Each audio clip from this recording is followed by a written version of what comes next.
best advice that anyone ever gave me has turned out to be true, which is that your skills in a courtroom are completely dependent on how comfortable you are being yourself. People can recognize authenticity, and they are able to see when a lawyer is there for the right reason. I take cases that I personally care about. I get to choose what cases I take, right? That's one advantage we have over defense attorneys, is that I have made a decision to spend my time and my energy on a certain case, and I do that for a reason, because it's an issue that I care about or a case that I care about. And that is something that comes across to juries. They recognize it, they see it, because it's real. And, juries are the best lie detector test that exists, that's ever existed.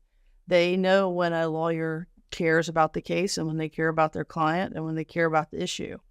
I think that's always been what I've seen is as consistent for the most successful trial lawyers, is that they have a vulnerability and an authenticity that it's hard to measure how impactful that is for a jury.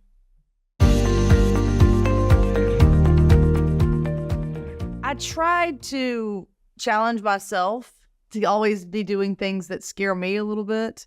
I think that makes me better. Teaching class this semester at my alma mater at the law school at UGA. And I've been doing a little bit more lecturing on the continuing legal education side of things. And one of the reasons why I think that's so important is that it does help us to force us to get up in front of an audience, to use our trial skills in a little bit different way, in a little bit different method.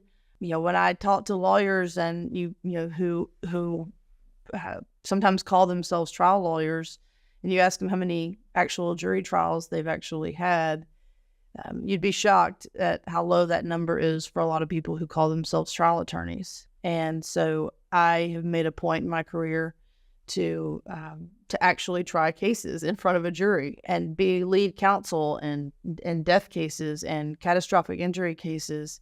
And it's real. And so if a client asks me about the last 5 or 10 jury trials I've had, I can tell them. I also can tell them about, presentations I've given and classes I've taught, and, give them the information they need to be able to make the choice that they're making for their family.